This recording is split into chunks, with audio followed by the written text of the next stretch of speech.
Mesdames et messieurs, c'est le moment de commencer. Chers invités, mesdames et messieurs, bon après-midi à tous et que la paix de Dieu soit sur vous. Encore une fois, avant de commencer, je voudrais bien sûr attirer votre attention. Nous avons l'interprétation qui est disponible en différentes langues. Vous pouvez choisir la langue que vous désirez et écouter donc cette discussion très inspirante. Tout d'abord, je suis Amira Mohammed et c'est mon grand plaisir de vous souhaiter la bienvenue donc à la Fondation Mohammed Ben Rachid Al Maktoum pour le savoir et aussi également la PNUD, Programme des Nations Unies pour le développement. Mesdames et messieurs, cette plateforme elle reçoit des esprits créatifs et des experts à travers le monde pour vous encourager de continuer dans votre ambition dans ce domaine pour attirer l'inspiration. Aujourd'hui, je suis honoré de modérer cette session qui est intitulée Libérer l'innovation des jeunes pour des économies ciblées avec notre intervenant orateur Faris Al-Alami, fondateur et PDG International Strategy Management.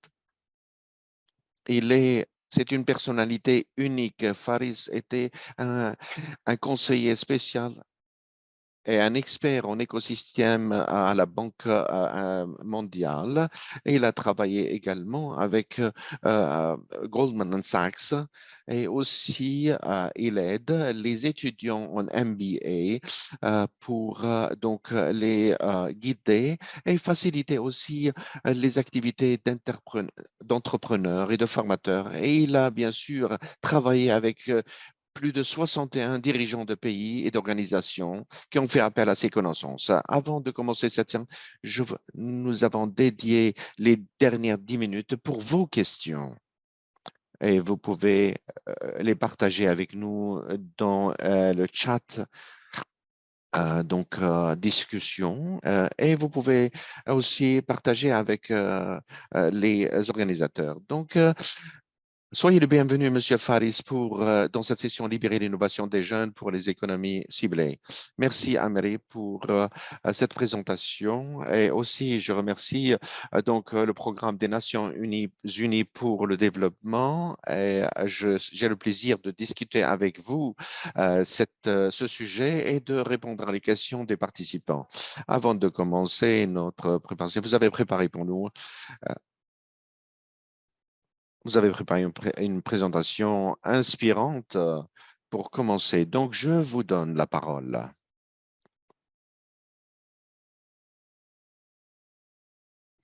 Merci beaucoup, j'apprécie beaucoup. Ce sont quelques diapos pour continuer cette conversation. Donc, mon but, comme vous le savez, je n'aime pas lecturer les participants. Donc, mon but serait d'apporter quelques idées sur lesquelles nous pouvons discuter. Donc, nous parlons de libérer l'innovation des jeunes pour des économies ciblées. Et nous savons bien sûr que l'innovation des jeunes apporte beaucoup dans le futur, dans l'avenir de notre économie mondiale. Nous allons couvrir une introduction, bien sûr. Je vais parler, bien sûr, des jeunes. Ce qu'on doit faire pour soutenir les jeunes dans l'innovation et qu'est-ce qu'on peut faire tous ensemble. Donc, je voudrais savoir, je vois beaucoup de gens participants. Je voudrais savoir de quel pays vous vous joignez à nous. Donc, vous pouvez l'écrire dans le chat, dans la discussion, de quelle ville, de quel pays. Aussi, je voudrais savoir de quel endroit vous joignez à nous, peut-être même dans votre voiture en conduisant. Vous pouvez utiliser la session Q&A, questions et réponses, pour répondre à cette question. Je vois quelques réponses. Dubaï, les Émirats de Dubaï, Abu Dhabi. Merci de prendre le temps de répondre à cela. Donc, pour vous dire qui je suis, comment je suis arrivé ici, comme Amira a fait donc un résumé formidable.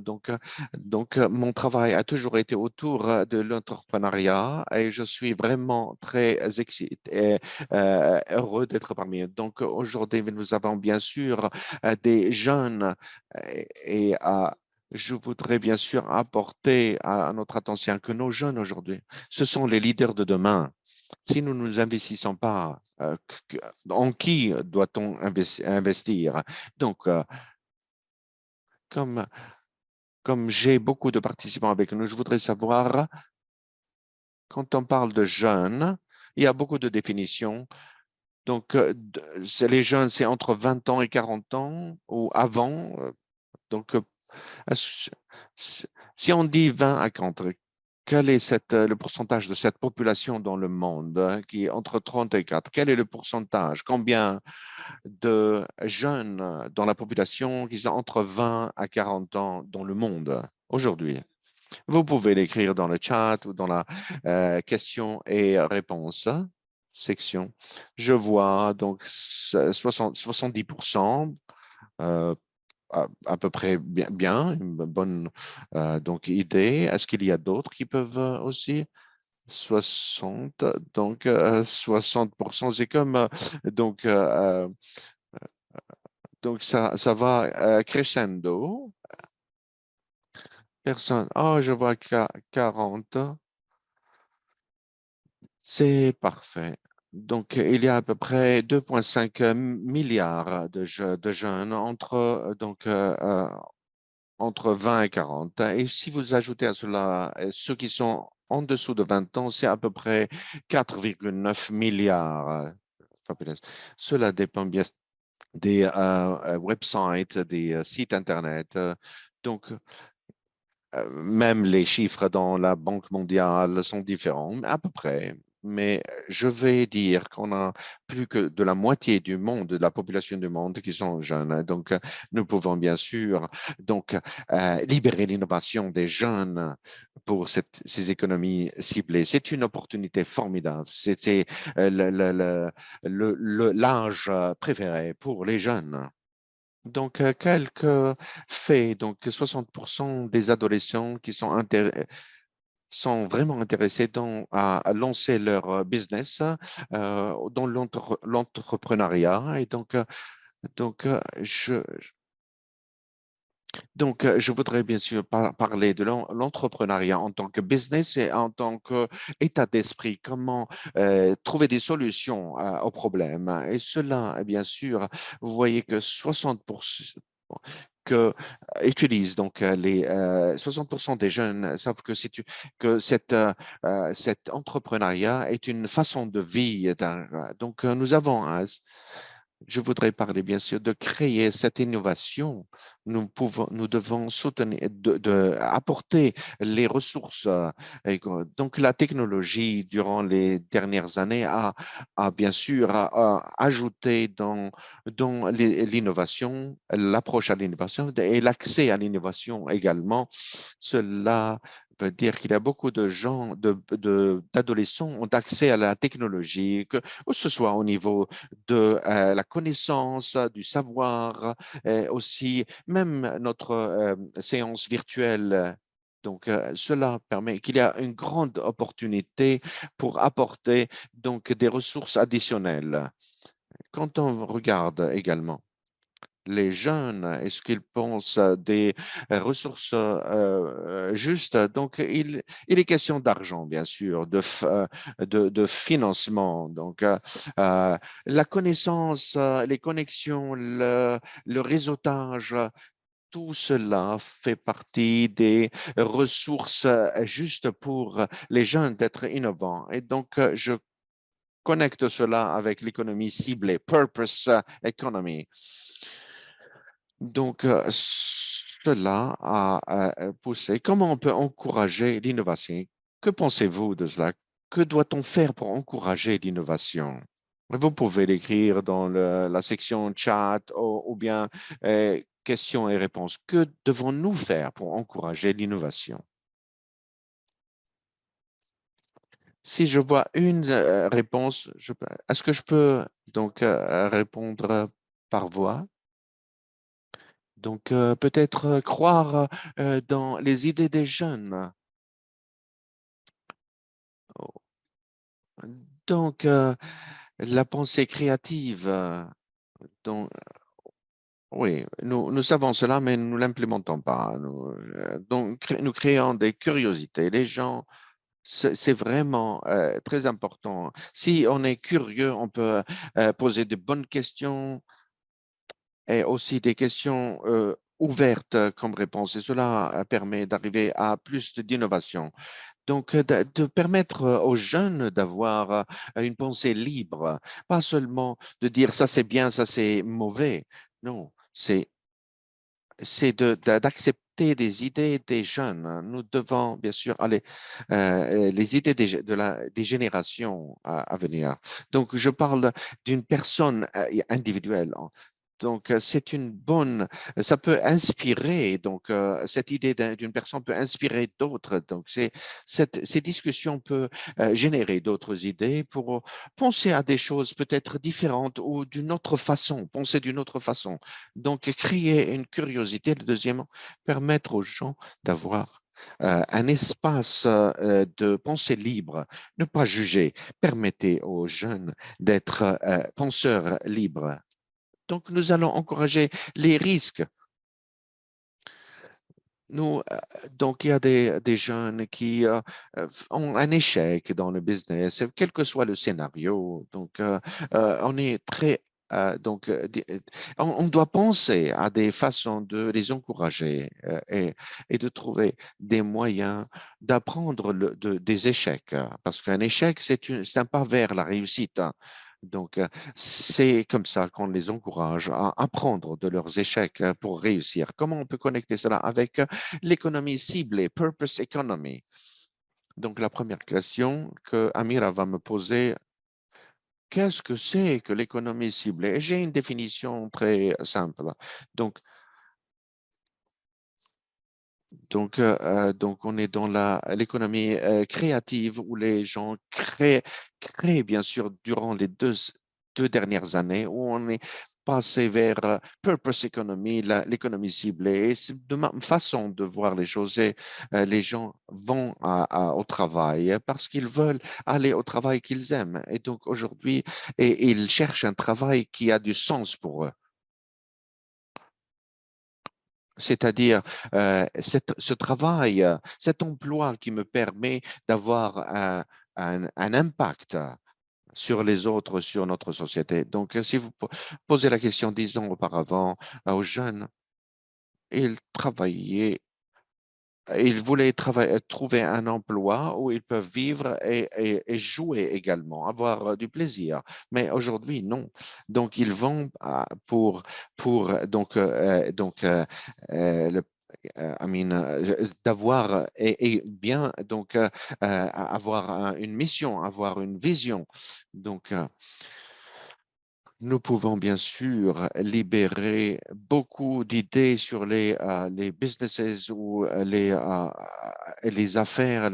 Je voudrais terminer. Donc, je voudrais savoir d'où est-ce que vous vous connectez? Est-ce que vous êtes de votre bureau, de votre voiture, de chez soi, dans votre domicile, de l'aéroport? Je voudrais bien sûr de voir cela dans le chat, donc la discussion ou les questions-réponses. Donc, du bureau à Dubaï, de chez moi. Donc, et c'est une bonne façon donc de vous connecter avec moi. Et donc, je voudrais de me parler d'un mot sur ce qu'on discute. Et bien sûr, si vous pouvez nous donner donc un feedback, donc votre avis en prenant donc une photo de cette QR.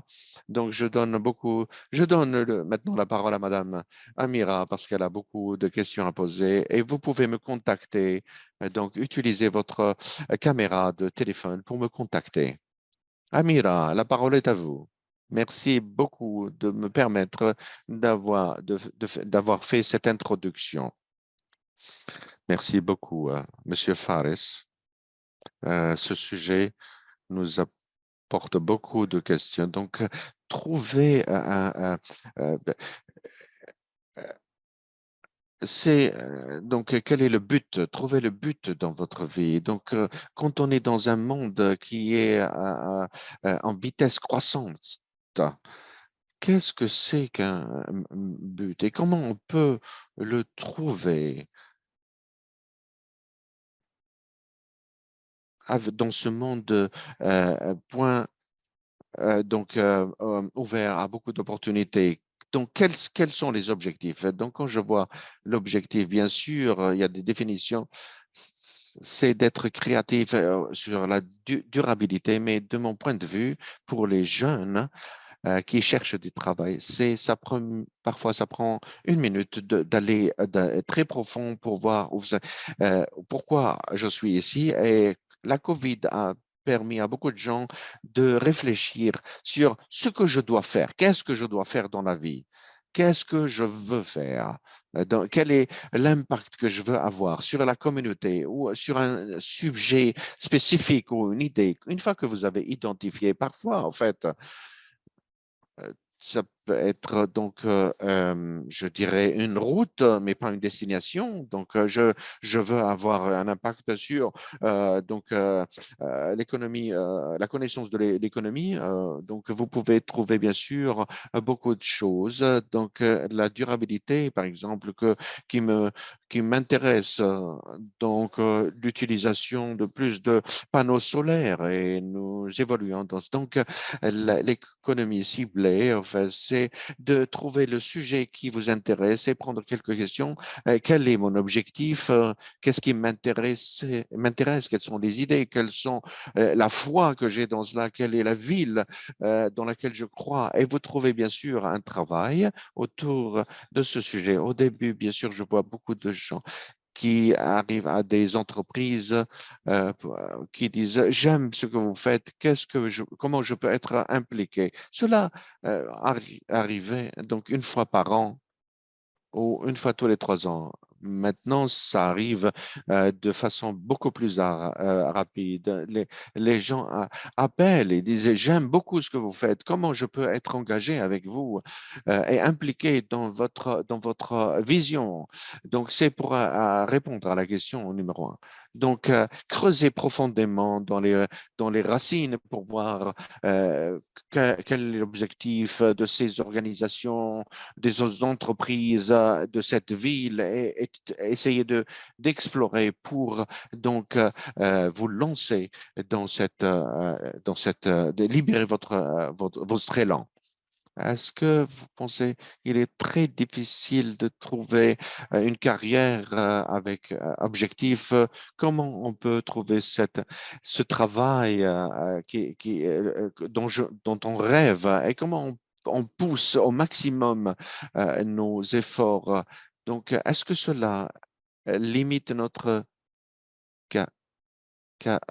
des opportunités de carrière? Est-ce que cela n'est-il pas donc difficile? Je suis pas sûr, pour être clair et honnête de mon point de vue. Je veux, je veux pas. Donc, il y a des différences entre trouver une carrière et commencer un business. Je voudrais qu'on pense avec un état d'esprit d'entrepreneur et donc un autre état d'esprit sur l'innovation. Donc, mais il faut trouver qu'est-ce qui est le point commun entre les deux catégories. Donc, l'objectif, c'est qu'est-ce qui vous motive tous les jours? C'est la motivation de votre. C'est très difficile. De, ce n'est pas une destination, c'est une route que vous prenez. Donc, peut-être aujourd'hui, vous aimez un sujet, une fois que vous avez commencé, peut-être vous trouvez que c'est pas vraiment ce que vous aimiez le plus. Donc, mais si vous ne commencez pas quelque part, ça cette route va peut-être vous permettre de découvrir ce que si vous ne prenez pas la route, rien ne se fera, bien sûr. Vous avez l'idée spécifique sur le succès, par exemple. Ces idées vous limitent, en fait, pour libérer vos potentiels, parce que parce que vous passez par toutes les informations qu'ils ont pour penser, vous guider ou imposer un état d'esprit à vous. Et vous voulez prendre cette route et, et vous allez voir des défis, des obstacles. Parfois, c'est pas très difficile, peut-être c'est vraiment dur, surtout si vous prenez un emploi que vous n'aimez pas du tout.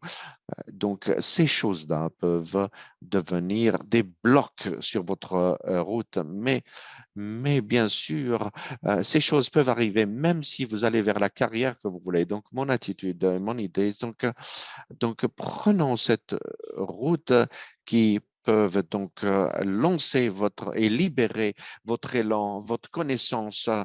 Ça ne veut pas dire que je dois commencer un business parce que personne ne voulait que je le fasse. Cela est vraiment limitant parce que parfois vous n'avez pas toutes les ressources dont vous avez besoin pour commencer. Et moi, je suis vraiment celui qui encourage les jeunes pour l'entrepreneuriat. Mais j'encourage plus l'état d'esprit de l'entrepreneur.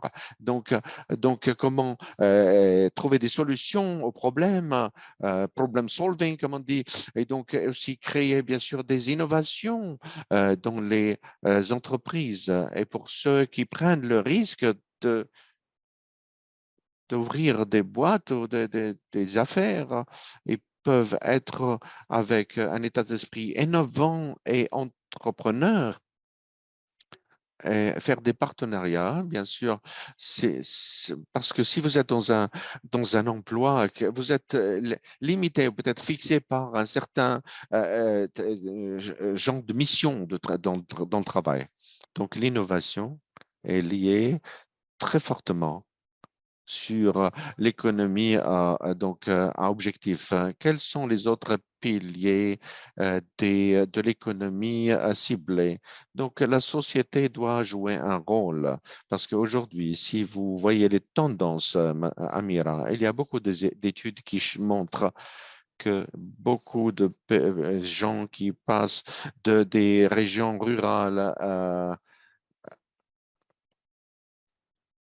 ou urbaines vers les cités cosmopolitaines. Et donc, les gens commencent donc curieux avec des gens qui ont un passé différent, des croyances différentes, un niveau d'éducation différent. Cela peut cultiver toute l'idée pourquoi j'existe, qu'est-ce qui m'intéresse et cela ouvre les idées, bien sûr. Euh, c'est le comportement qu'on a dans la société. Ça ne veut pas dire qu'il y a quelque chose de bien ou non, mais cela vous permet de penser d'une certaine façon et ça limite aussi votre inspiration. Mais vous êtes exposé à d'autres choses, cela peut-être vous permettra d'étendre vos idées. Je suis curieux pourquoi ils ont dit cela, pourquoi m'ont dit cela, pourquoi ils le font de cette façon.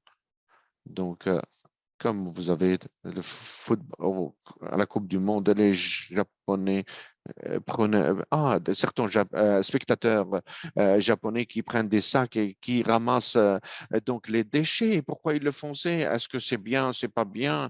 Mais être curieux, comment on apprend des autres. Et donc, et d'avoir cette économie d'objectifs qui nous permet d'avoir l'innovation qui s'étend également. Donc, la curiosité est une clé et c'est un pilier également. C'est sûr, la curiosité, la pensée libre, encourager à prendre les risques et aussi donc d'avoir un chevauchement entre l'entrepreneuriat et également le business, donc de trouver des solutions aux problèmes.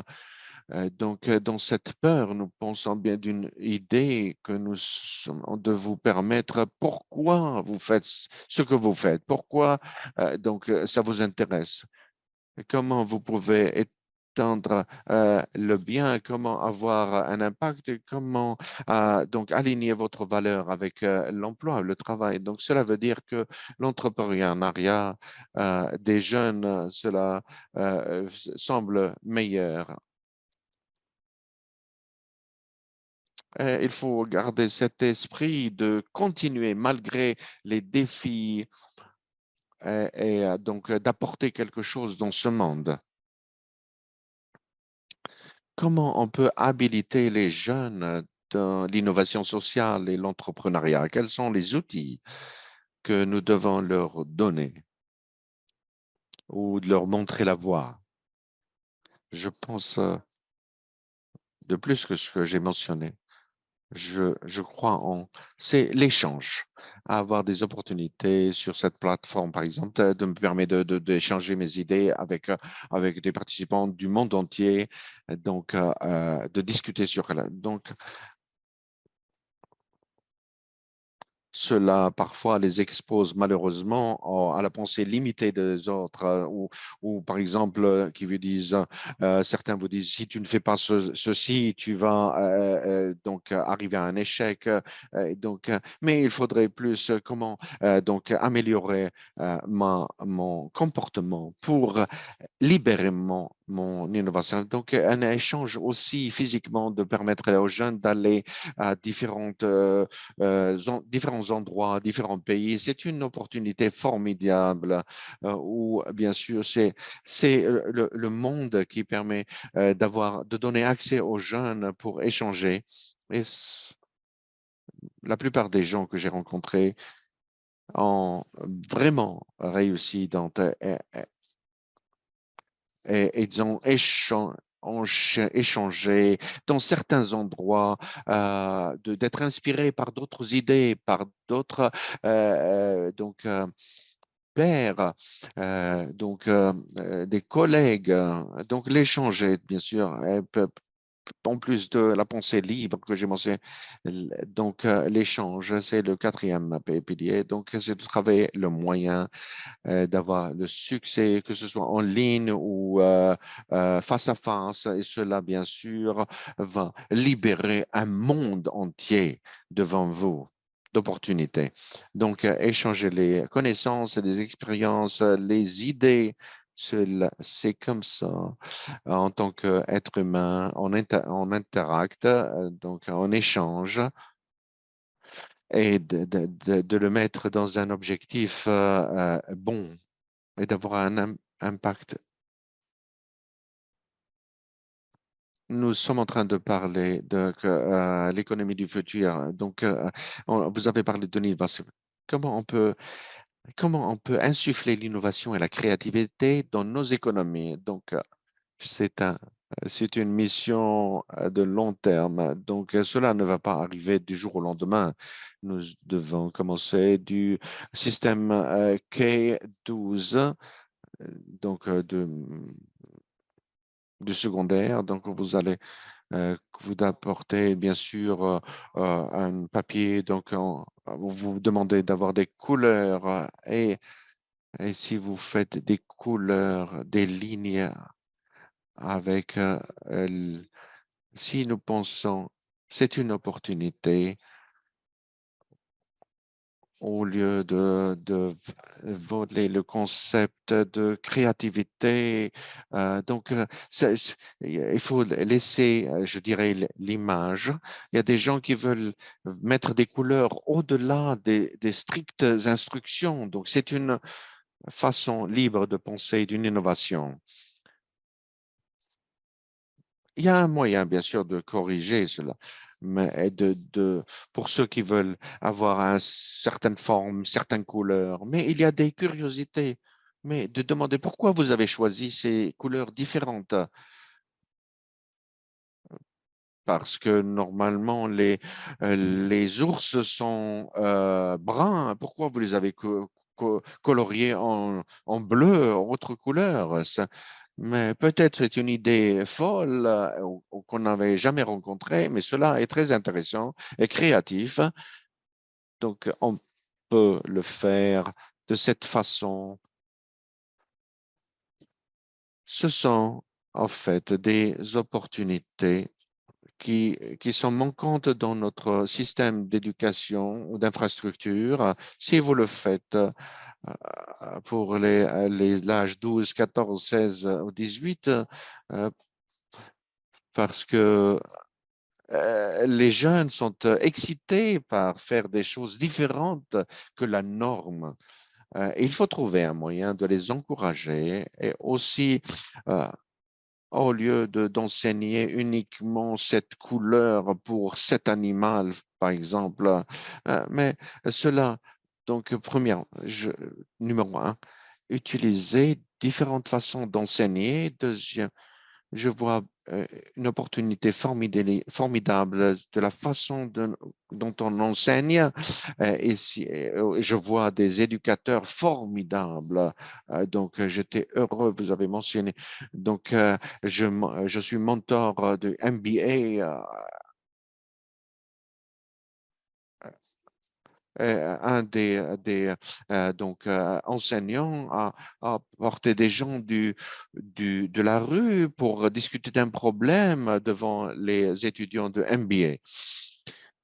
Mais c'est de trouver une façon d'être créatif au niveau de l'enseignement et d'être engagé avec les étudiants. Et nous voyons beaucoup de cela dans les universités où il y a des échanges entre les universités. Une place comme celle-là sur l'éducation, pas forcément formelle, mais c'est une nouvelle éducation qui puisse donc inspirer les autres à aller au-delà dans leurs études. Et cela est peut-être une autre façon de voir les choses, d'utiliser d'autres méthodologies d'enseignement jusqu'à l'université. Donc, selon votre expérience et mentoring et votre enseignement, quels sont les caractères principaux pour cette génération d'entrepreneurs? Qu'est-ce que nous devons apporter en tant qu'économie à objectif? Comment on peut contribuer à cette économie puisque vous travaillez vraiment conjointement avec eux? Donc, ce qu'on a vu durant les 3 à 4 ans, donc des entreprises sociales, donc et ils veulent vendre un service, pas seulement pour l'argent, mais sur l'objectif. Cela ne veut pas dire qu'ils ne reçoivent pas d'argent ou ne gagnent pas. Donc, ils commencent par 40 000 dollars. Pardon, 14 000 dollars pour lancer un business ou bien d'avoir probablement un emploi pour 14 000 dollars. Nous devons, donc, quand on voit la réalité, l- la plupart des entrepreneurs ne deviennent pas ultra riches, mais ils vivent plutôt. Donc, c'est la tendance, je dirais. Donc, la tendance de trouver des entreprises sociales, vous voyez, ou des gens qui veulent être certifiés dans l'agriculture biologique, organique, pardon, et aussi toutes ces sortes d'organisations. Il y a actuellement euh, des entreprises, des compagnies qui vous permettent de faire donation ou d'être plus ciblé vers le social. Et donc, je vois parfois, nous manquons l'opportunité que beaucoup d'entrepreneurs qui ont commencé leur business pour gagner de l'argent, mais qui aident beaucoup leur communauté, donc le voisinage, ils donnent de l'argent. Je pense maintenant, on le voit de plus en plus, plus que dans le passé, et cela est vraiment très intéressant à voir. Je les appelle les entreprises sociales et les entrepreneurs sociaux. Donc, on parle de l'économie ciblée. Il est très important de redonner donc à la communauté ce qu'elle nous a donné. Donc, vous avez très bien résumé, bien sûr. Monsieur Fares, Pour parler du monde du travail, au lieu de travail, comment on peut placer le sens et la finalité au cœur du lieu de travail numérique? C'est très difficile, n'est-ce pas?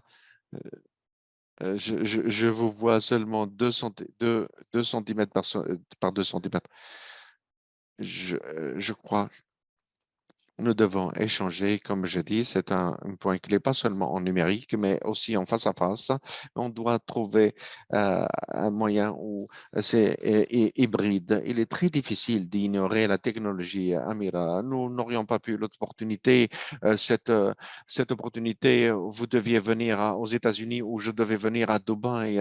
Et c'est pas évident, ça perd beaucoup de temps et de l'énergie, mais trouver d'autres moyen, donc apporter tous les gens, donc virtuellement, de faire des choses différentes pour 2 ou 3 jours, pour pendant 1 heure. Donc, comment on peut arriver à un nouveau moyen de connecter les gens à travers les technologies, et donc d'être face à face ou aussi en ligne. Et donc, c'est une opportunité. Donc, on doit bien sûr encourager cela de continuer à garder, bien sûr, le virtuel et online. Euh, Bien sûr, il y a des gens qui préfèrent le toucher, le face-à-face, mais ce sont des émotions, hein, mais la technologie n'apporte pas des émotions. Je suis derrière un écran, donc de regarder la caméra, donc je suis en train de communiquer, mais je ne suis pas en train de tapoter sur les épaules, voir les émotions des autres. Donc, peut-être des gens qui peuvent montrer leur donc, enthousiasme, d'autres qui sont donc ennuyés. Donc, il faut trouver un moyen d'apporter cette technologie pour l'interaction interhumaine. Et cela permet donc d'apporter un plus dans ce monde. Vous avez mentionné au sujet de l'objectif, et que ce n'est pas l'argent, c'est pas seulement l'argent. Ça a d'autres éléments que nous devons voir et trouver. Parlez-nous plus. Pourquoi ce n'est pas donc l'argent qui est le moteur? Donc, donc, beaucoup de gens pensent que l'argent était la réponse. Pour certaines entreprises, ils ont besoin de systèmes, pas seulement de l'argent. Comment faire, comment créer une structure, donc spécialement pour les jeunes, les connexions et d'avoir accès à la connaissance, bien sûr, peut écarter beaucoup d'erreurs dans leur vie.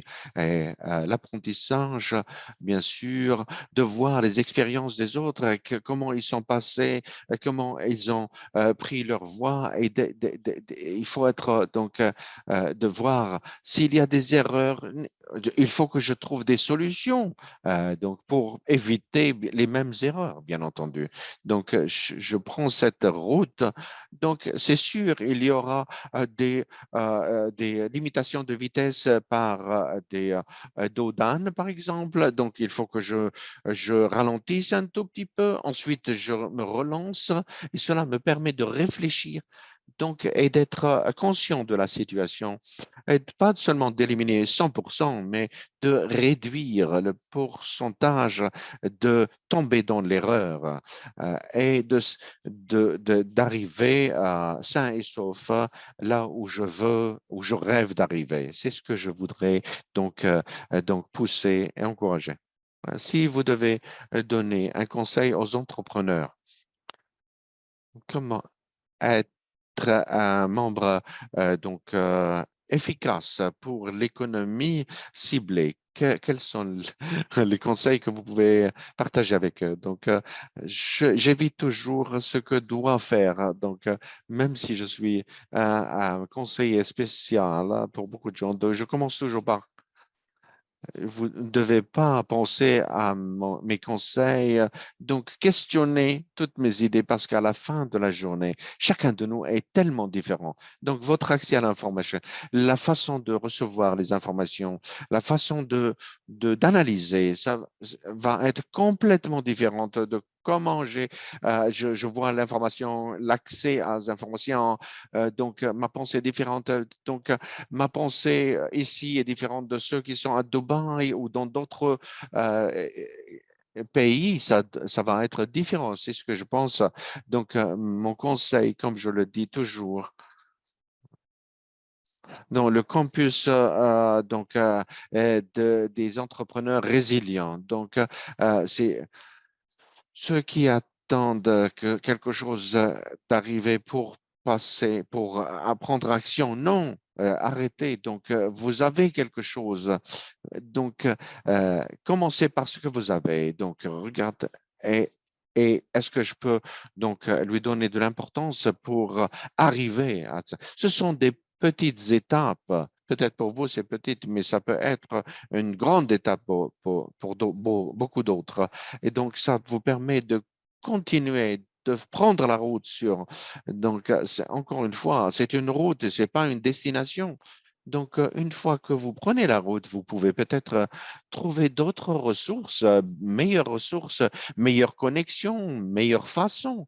Mais si vous ne prenez pas la route dès le début avec ce que vous avez et autrement, vraiment, vous allez manquer beaucoup de choses. Mon conseil, commencez par ce que vous avez. Donc, sans penser beaucoup sur j'ai pas ceci, donc je ne sais pas quoi faire. Donc, il y a des gens qui pensent, si j'étais dans une autre partie du monde, j'aurais été meilleur. Non, c'est pas une bonne façon. J'ai commencé d'une, donc, d'un environnement modeste. Ma famille est modeste et donc j'ai commencé pour arriver au point où je suis. Donc, j'avais mes propres donc défis autant que les autres. Et ce sont des opportunités et des défis différents. Ne regardez pas les autres. Il faut concourir avec vous-même. Commencez là où vous êtes, augmenter ce que vous avez et concourir avec soi-même, donc vous-même. Donc, ne vous comparez pas avec les autres. Donc, concourez avec, c'est mon conseil à vous tous.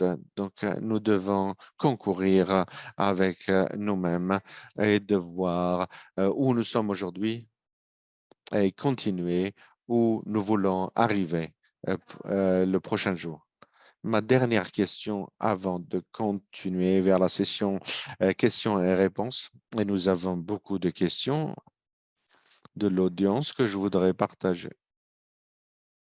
Si vous avez en tête un exemple d'une compagnie, d'une start-up, une personne qui a un objectif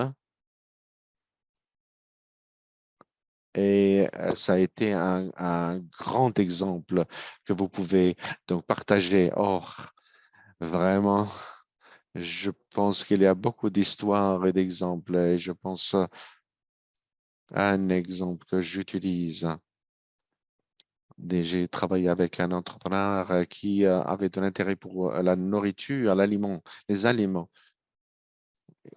Et il voulait que les gens arrivent à des aliments frais. Donc, ils ont pris un terrain, ils l'ont choisi, ils ont planté des tomates, des concombres.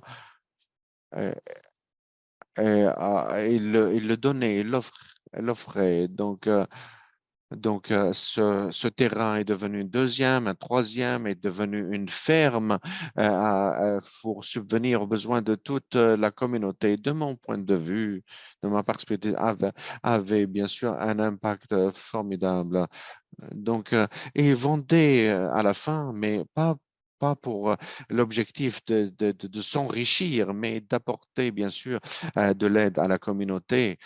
Ils ont bien sûr un business pour vendre donc des aliments, des végétaux. Donc, j'ai travaillé avec une maman seule. Donc, elle devait faire $400 le mois. Ça veut dire que pour elle, c'est d'avoir une place saine et sauve pour continuer dans la vie. Que va faire $400? Peut-être pour vous, c'est rien, mais pour elle, c'était un changement de vie. Donc, voir comment elle a acquis cela. Donc, comment euh, elle vendait des gâteaux aux petits du quartier. Euh, et elle a apporté cela à la communauté pour très peu, le prix. Mais elle a réussi à avoir, et cela a permis, elle lui a permis bien sûr qu'elle éduque ses enfants pour peut-être passer à un autre endroit ou être d'aller à l'école. J'ai vu cela. Donc, des entreprises qui ont commencé par ce moteur vers le social et ensuite c'est devenu une vraie entreprise. Je vois cela, comment on peut arriver à réaliser nos objectifs et comment avoir un impact sur notre communauté. Nous sommes arrivés à la fin de notre session et nous allons passer à la section questions et réponses. Nous avons reçu beaucoup de nos participants dans le chat box. Permettez-moi de voir. Une des questions, c'est sur les objectifs individuels ou collectifs. Cela contradisent les uns les autres ou peut-être les gens sont poussés par leurs besoins personnels. Donc, j'ai toujours dit faire ou être contre. Il faut penser à tes besoins. Ce sont les besoins nécessaires donc personnels, qui est bien sûr la nourriture, l'eau et bien sûr le toit. Les gens peuvent passer à d'autres choses et de penser à d'autres euh, personnes. Mais s'il y a un manque d'aliments, nourriture ou eau, ou bien sûr un refuge, et problème arrive. Donc, je dois survivre, je dois faire ce que je dois faire pour survivre seulement.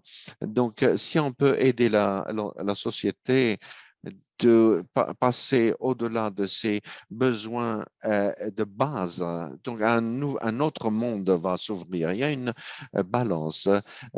Quand est-ce qu'il faut penser à toi-même personnellement, aux autres en tant que société? Mais ce que j'ai appris en travaillant avec tous ces entrepreneurs à travers le monde, et donc ceux qui ont perfectionné cela et ont eu du travail de cela, ils ont commencé que la société et l'environnement qui ont vu que si la société et l'environnement ne prospèrent pas, je ne vais pas moi-même prospérer. Donc, ils ont pensé à avoir cet équilibre entre les objectifs personnels et aussi d'aider la société pour progresser ensemble.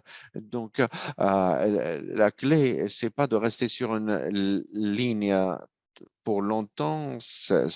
Donc, il faut avoir la balance entre ce que vous recevez et ce que vous donnez. Et c'est comme ça. Donc, c'est la nature humaine c'est une très, très important d'avoir cette balance. En fait, c'est plus facile à dire qu'à faire. Et mais si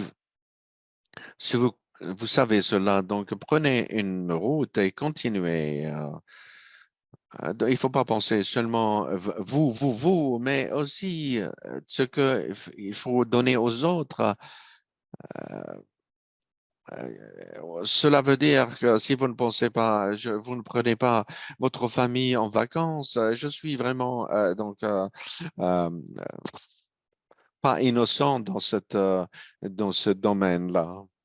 Donc, je dois penser à ce que je dois faire cette semaine, la semaine prochaine aussi.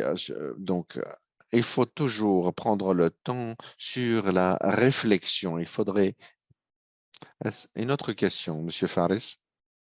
Je le, donc, je crois que le concept général paraît utopien.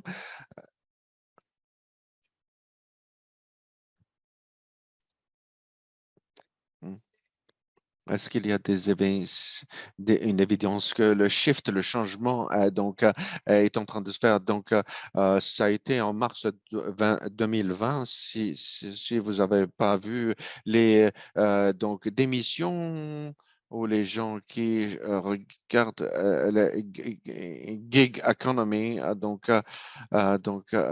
beaucoup de gens euh, vont vers cela parce qu'ils n'aiment pas ce qu'ils ont déjà fait auparavant. Donc, quel que soit l'objectif, l'objectif peut être d'avoir beaucoup plus d'argent, de vivre dans un parti, donc d'être un impact sur l'énergie propre ou nouvelle, par exemple. Et donc, les jeunes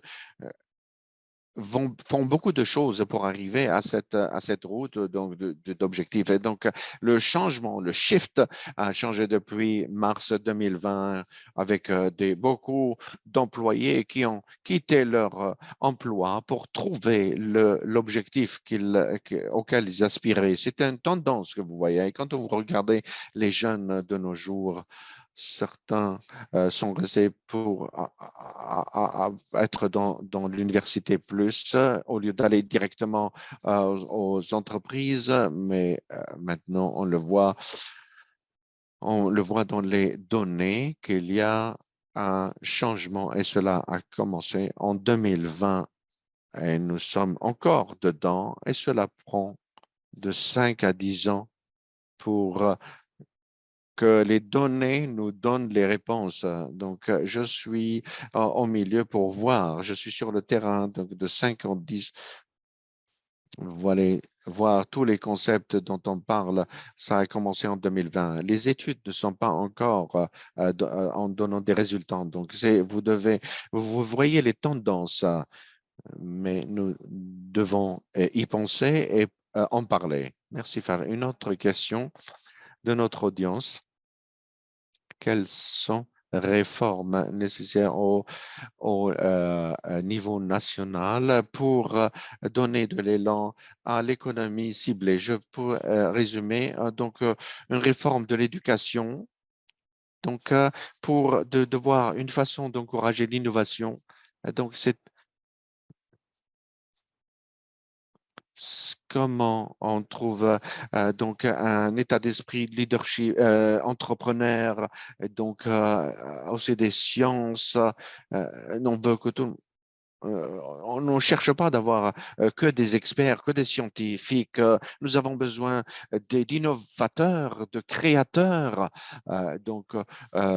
d'entrepreneurs. Et on doit il ne faudrait pas penser aux gens qui ont un moindre emploi, mais chacun peut-être fait quelque chose qu'il adore faire. Donc, ne regardez pas d'un mauvais œil les gens.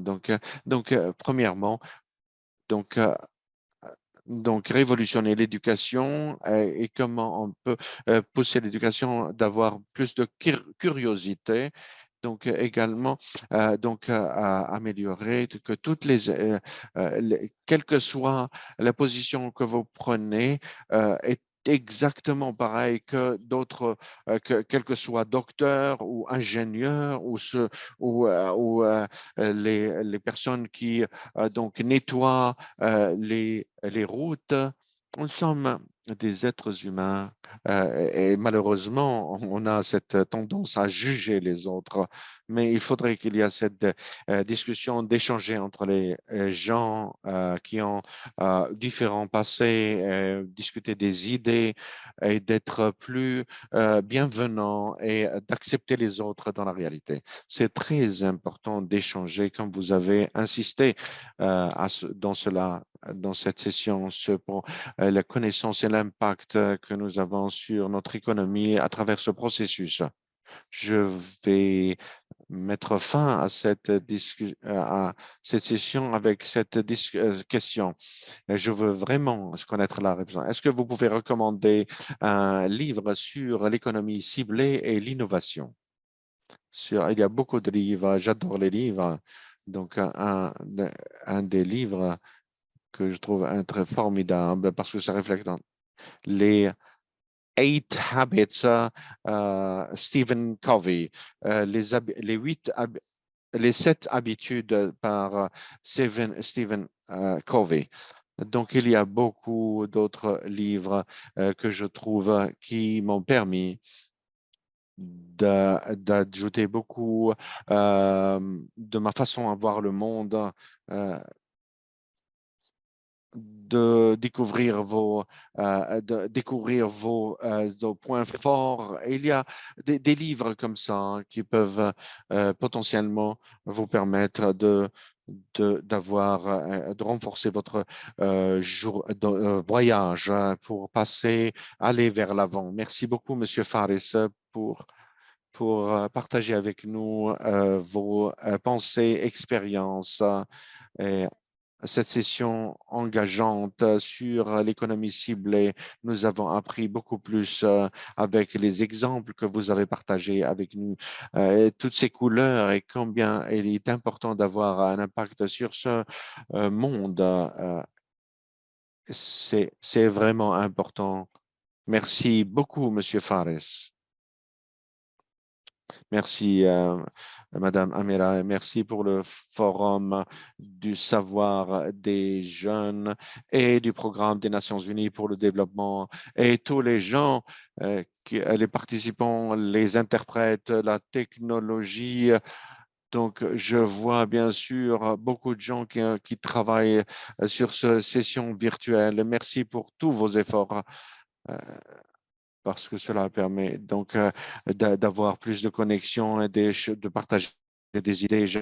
J'apprécie cette opportunité. Je suis honoré d'être parmi vous. Je voudrais remercier les organisateurs de nous donner la chance de donner cette plateforme d'échange pour avoir un meilleur futur. Merci encore, Monsieur Faris et notre audience aujourd'hui et je vous souhaite donc un après-midi donc fructueux et formidable. Merci, au revoir.